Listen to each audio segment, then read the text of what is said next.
Hello there. I am Douglas Falk, and you're on my YouTube channel, Yonoya with Doug. I implore you to look up the word if you don't know what Yonoya means. It's a Greek word about the person speaking in the audience, like a representation of the relationship. Anyway, I'm trying something new and different today. I am a bit of a fountain pen nerd. Have been for about a year now. I'm still pretty new. I'm fresh. So I'm a budding fountain pen connoisseur. Got a nice little collection now. And today I want to talk to you about something that many people have addressed before, but I'm just going to take a stab at it anyway. That is, I'm going to talk with you a little bit about how and demonstrate to you how to fill ink in one of these. I don't think it's going to be able to zoom in well enough to show you that. Oh, what do you know? There it is. There it is. I don't know if you can see that very well, if you can read it very well, but this is essentially, this is a Lammy Dialogue CC fountain pen. And I have it in this lovely navy blue with the kind of rose gold brass finial back here and the logo right here. What is that? It's a fountain pen. And it's kind of a special fountain pen. It's very modern. I forget what year they started making these in, but it's pretty new. Last decade or so. Not like the Lammy 2000, which has been around since the 60s, I think 67. But the thing that makes this pen special is it's most fountain pens require a cap. I mean, they all do.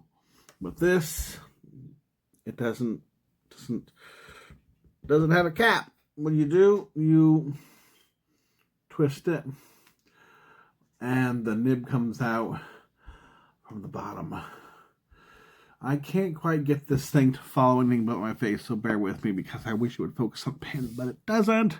Anyway, here's another view here. Yeah.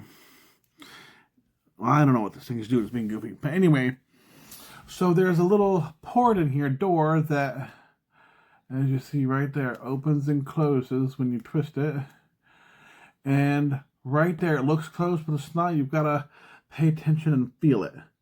There's a slight twist when it really closes. And if you don't get it closed, obviously the fountain pen dries out and you have to clean it and, mess around and do things you don't want to have to do. So anyway, it's a special pen.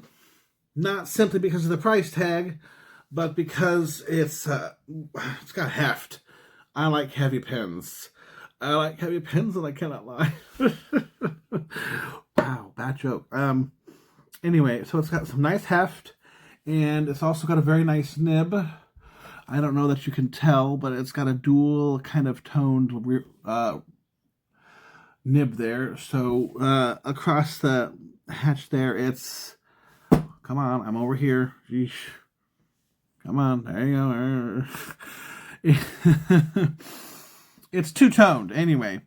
And it's also, I think it's... Forget the metal material they use, but this is plated. So because the actual nib is made of 14 karat gold.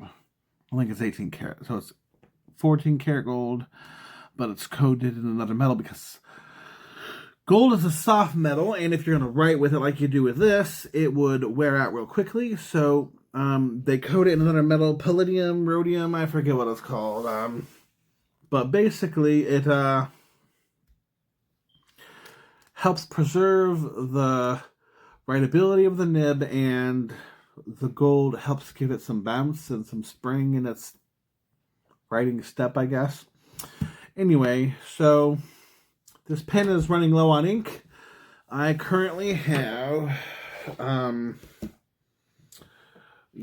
think I have a hibiscus ink in here, which is by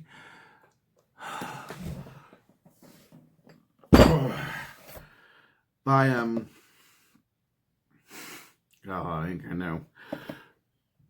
By the Birmingham Pen Company. This one right here. I don't know if you can read that, but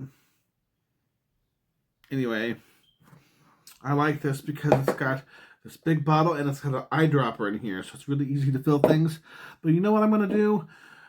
Hibiscus is really similar to Bleu Pavance by Jacques Charbon. So since it's so similar, and I'm not too concerned, although you probably shouldn't do as I do in this sense. I'm going to fill up this pen with ink from this bottle right here. Don't know if that helps, but we're doing it. To do that, obviously I need the ink of my choosing. And you're going to need a piston converter. I can't remember if this comes with one. I would be surprised if it did, because for a $400 pen, why wouldn't they want you to spend $8 more on a converter? I don't know. But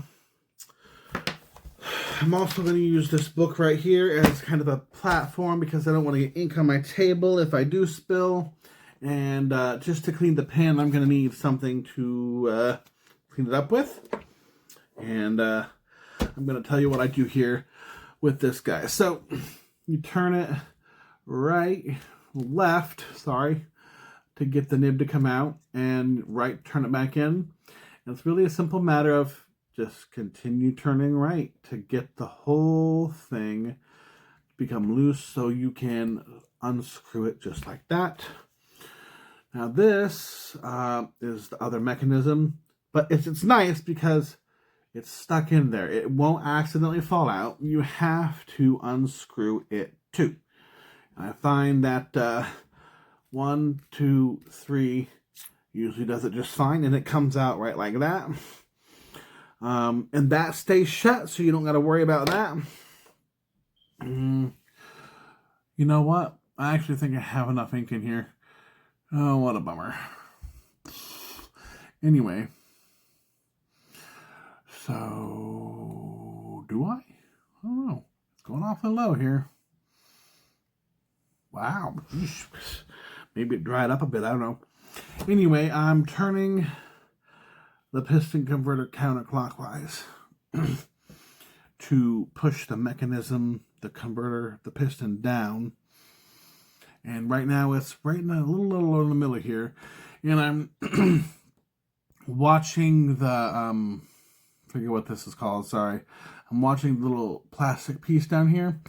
There's a little hole here that the ink slides out of, and so I'm watching it to make sure as I turn this counterclockwise to see when and if ink comes out of there, because if it does, I should stop, or else I'm going to get ink everywhere, and I don't want to do that.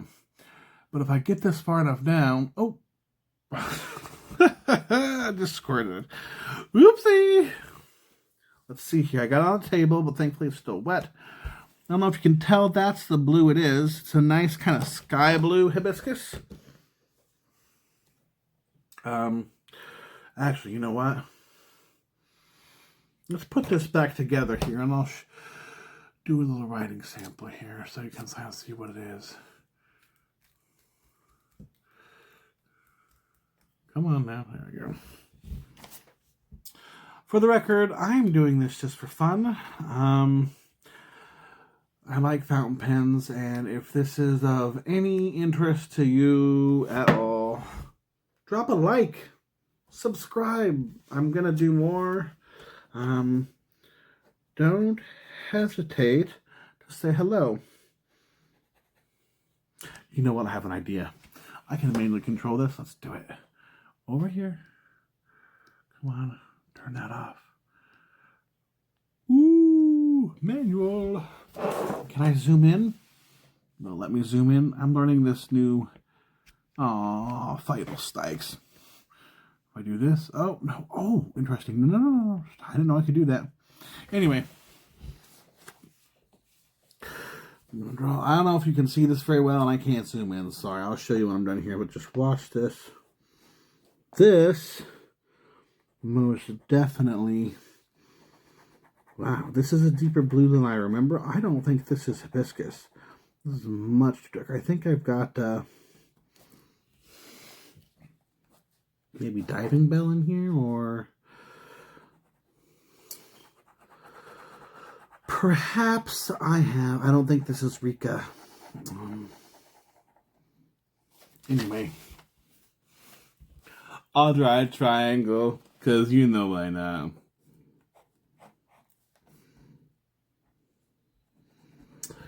Oh gosh, I have so many blue inks. I'm so frustrated. I can't remember which one I put in here, but it's going to be one of the ones to travel with. So, anyway, that's kind of the coloration there. It's a nice blue. I really like it. It's not too dark. It's definitively not too bright. But I'm curious now. It is not hibiscus. I know that's not hibiscus. So bear with me on this little journey as I figure out what blue Provence looks like. That was real smooth. Real smooth. Anyway, you don't have to shake inks, not unless they've got shimmer in them, but I shook it anyway. Let's see here. I don't need much. There we go. Let's see here.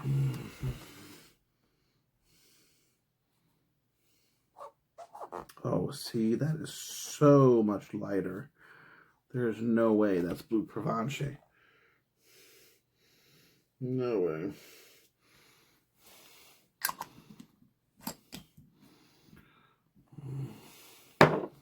Anyway, bear with me here. Let's get this thing back up here. Oh, we'll see. For the record, see, that's totally different blue. Ain't gonna fly. I think we're gonna find out what ink it is, you know, because welcome to the journey with me here. I got my pack over here. Focus on me.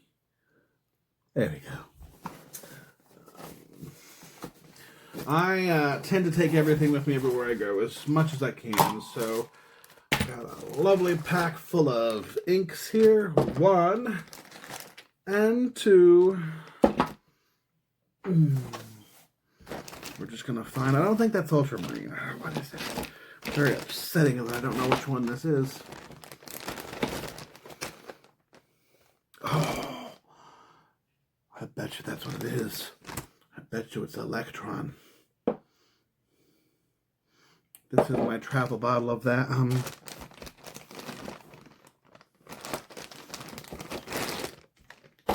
Let's try Electron out here real quick. I'm willing to bet it's Electron. It's either that or Diving Bell.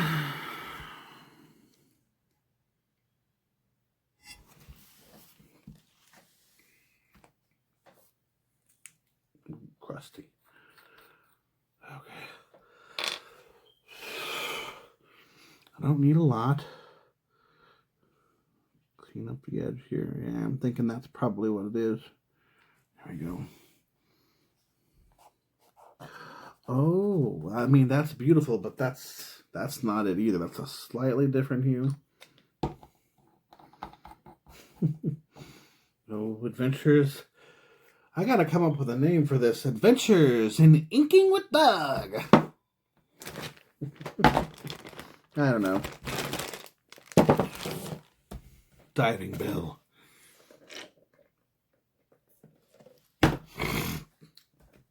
I would be surprised. Third time's a charm, right? Be surprised if it wasn't this. We'll find out, though.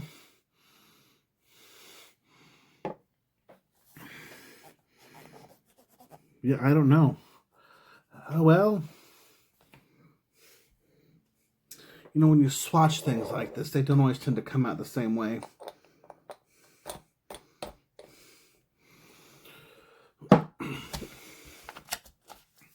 What do you think?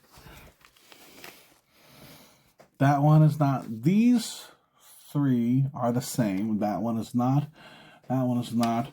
That one seems darker than the 3, but I did go over it a couple times. So anyway, so here's the thing. I'm trying to figure out what ink to put in this bad boy. Not because I'm so anal or particular, or because, oh my goodness, if I don't do it perfect. No. I don't know what the actual evidence is, but I know there is evidence, probably of a scientific nature, that attests to what I'm about to say. So, you put one ink in a pen, you put another ink in.